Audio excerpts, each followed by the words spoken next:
Convocant aquesta concentració de protesta que aplega col·lectius diversos del món professional de la música i la dansa. Tot un èxit d'assistència que reflecteix la profunda inquietud que viu el sector. Alhora, i al llarg d'aquesta setmana, s'estan realitzant actes coordinats de protesta en tots els centres d'ensenyament públic de música i dansa de Catalunya. Una acció unitària a tot el país que ens omple d'esperança per encarar el futur. Però quin és el futur que en treballem?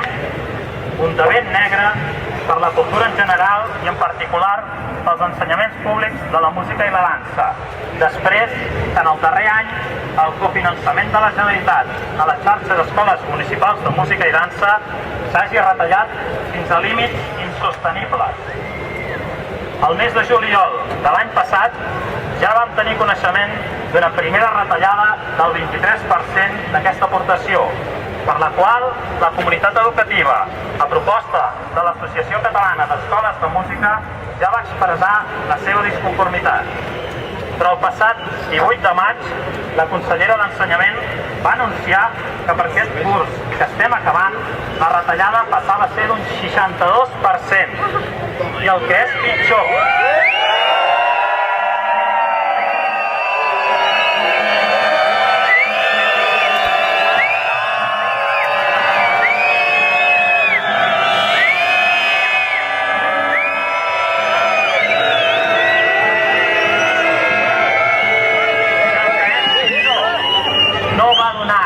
garantia que el proper curs no acabi desapareixent aquest finançament.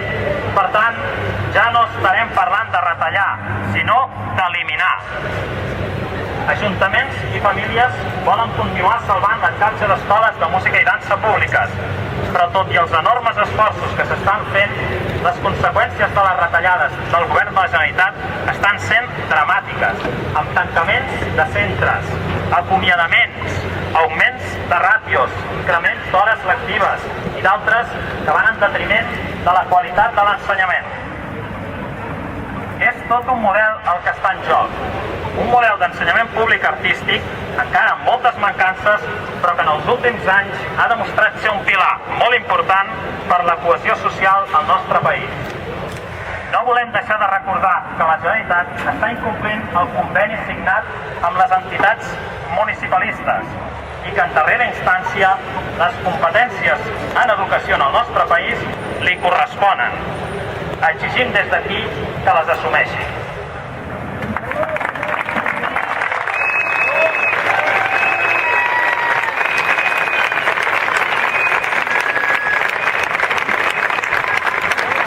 Ara passarem a llegir el manifest que estarà públic i que podrem trobar a partir d'ara a tots els centres de música de Catalunya, a la pàgina de la plataforma, etc. Plataforma Salvem l'ensenyament públic de la música i la dansa, denuncia a la Societat Civil Catalana les retallades generalitzades en matèria d'ensenyament musical que està duent a terme el govern de la Generalitat de Catalunya i que afecten greument el sistema educatiu musical al llarg de tot el seu recorregut.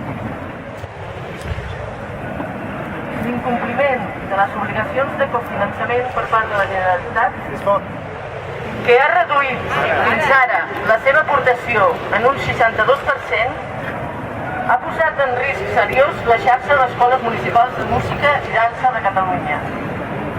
40.000 alumnes afectats, 3.000 llocs de treball en perill, 158 centres en joc. Les escoles de música i dansa són el primer esglaó del sistema educatiu musical del país i la base de la cultura musical catalana, així com també d'una indústria que mou l'1% del producte interior brut. La tasca d'aquests centres, que en els darrers 25 anys han sabut fer front a una demanda creixent, ha garantit l'accés als ensenyaments públics musicals i de la dansa de tota la població i ha comportat un increment important d'aquestes pràctiques artístiques. Més fort, Els ajustos pressupostaris severs que s'estan aplicant i que també afecten els conservatoris de música de Catalunya i les MUC, així com la major precarietat de les condicions laborals, amb vulneració de convenis, impagaments i reduccions de salaris, comprometen seriosament el futur dels centres i la qualitat de l'ensenyament. L'educació en la música i la dansa contribueix a una educació integral que permet a l'individu desenvolupar-se plenament, col·laborant igualment en la construcció de valors, habilitats i competències de caràcter general. La resolució del Parlament Europeu de 10 de febrer de 1988 sobre l'ensenyament i la promoció de la música diu que s'ha de fomentar l'accés a la vida musical, fonamentant-se igualment en el principi que l'educació musical és un dret del ciutadà europeu. La Llei Orgànica 2/2006 de 3 de maig d'Educació recull: l'Estat i les comunitats autònomes han d'acordar un pla d'increment de la despesa pública en educació per als pròxims 10 anys, que permeti el compliment dels objectius que estableix aquesta llei i l'equiparació progressiva a la mitjana dels països de la Unió Europea. Reclamem, per tant, el manteniment del finançament de la xarxa d'escoles municipals de música i dansa per part de la Generalitat, aprovat el conveni marc signat entre el Departament d'Ensenyament, la Federació de Municipis de Catalunya i l'Associació Catalana de Municipis i Comarques de 9 de juliol de 2008. Exigim al Govern de la Generalitat de Catalunya que deixi sense efecte les retallades en matèria d'ensenyament musical i assumeixi les seves competències.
Entregarem el manifest que